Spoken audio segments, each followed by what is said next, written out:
What roles should standardized testing play in education?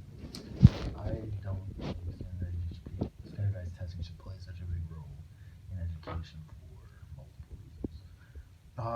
It puts a lot of pressure on students, and it kind of manipulates their mind a little bit into thinking that that's the test that proves their intelligence. But it's very easy to make a mistake in those exams. You can get froze, a bunch of stuff like that, and it always seems to be a bit much.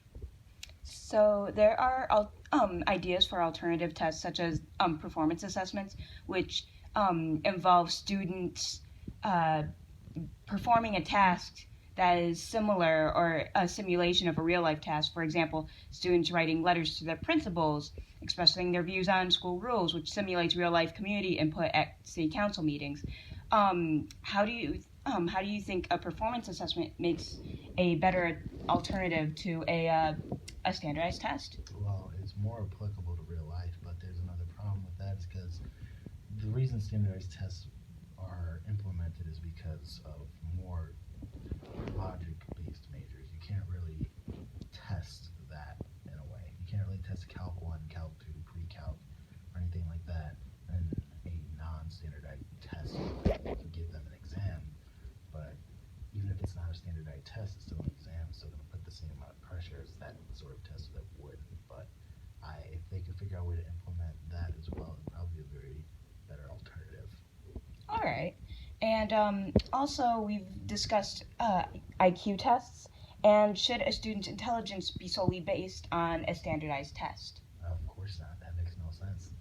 Basing a student's test on a number and a score has long been the normal since basically education began, but it doesn't really make sense to base it solely on exams. People are intelligent in other ways, whether it be artistically or uh, other ways like that, I suppose. Really can't think of an example right now, but yeah. I got you. And then, so a bigger subject of controversy is cultural bias. And for example, in the past, it's been assumed that students who live "quote unquote" culturally impoverished lives may not grow intellectually because their parents, for example, could not afford the resources to provide intellectual stimulation. Would you say that such a reason would be justified, or would this just be cultural bias? Such a reason would be justified? No, that sounds stupid. It Yeah. doesn't make any sense to say that because you are not raised around multiple cultures and learn about other people's perspectives, that makes you stupider. No, it makes you less wise, but you can always implement that information later in your life. It's not needed at an early age, but it's good to learn that information as you grow up.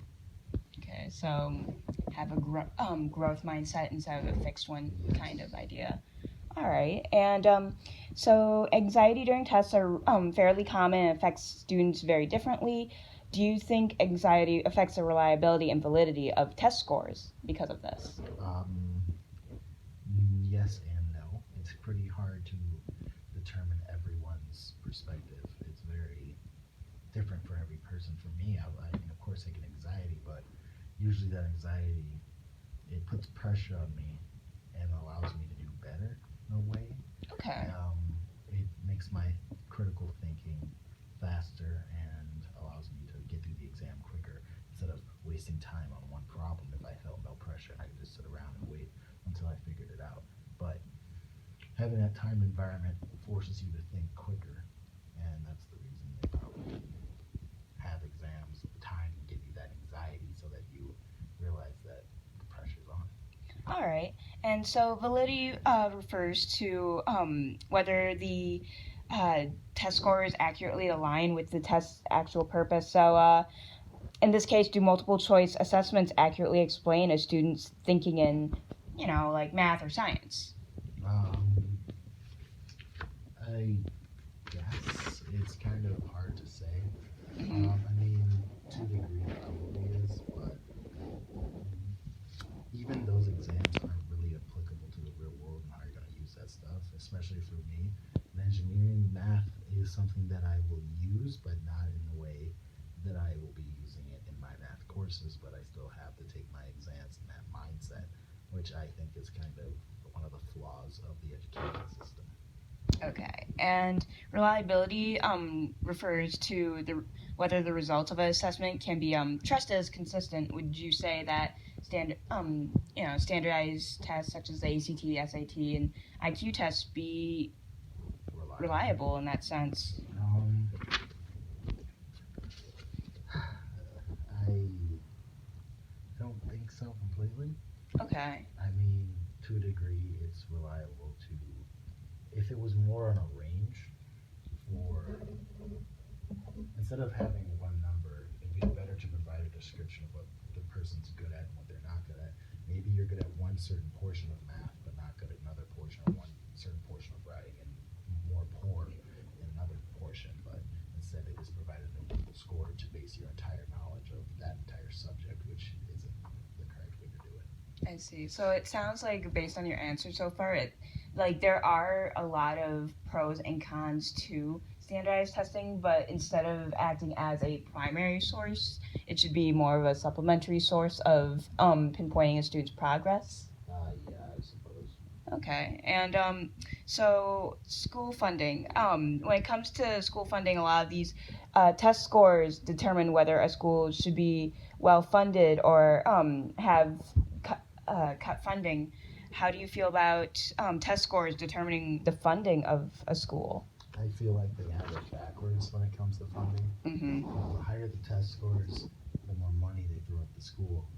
But the lower the test scores, the less money they throw at the school. But if they have lower test scores, why would paying the teachers less make them want to improve their teaching abilities? That wouldn't make any sense. Or providing more programs for students make them actually enjoy school and actually be more willing to learn. So instead they're cutting funding for those schools instead of increasing it, which just causes the scores to drop even lower. Okay, all right. And should there be a change in the way that standards and, Common Core, the methods you were taught to solve problems, should there be a change in that method? The way I was taught to solve problems is probably different from the way most people did. Mm-hmm. I went to a different sort of high school that very much put us in the college mindset when it comes to solving problems versus the high school and the elementary school way of solving problems. So it's a lot more logic based, and it helps to do it systematically instead of trying to take it on all at once. Could you quickly elaborate? Give us just a small example. For example, for computer engineering, we had to program some sort of program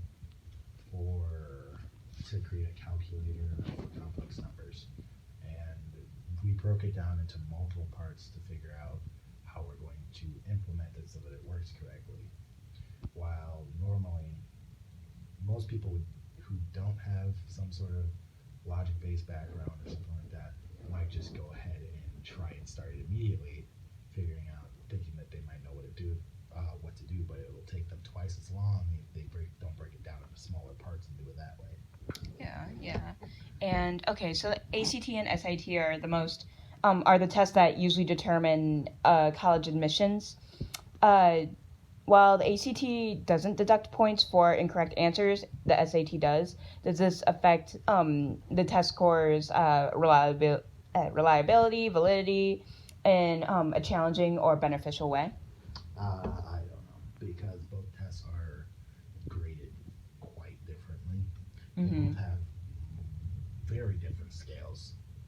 That's the reason that the SAT deducts points, because their scale is very, very massive compared to that of the ACT. Okay, I see.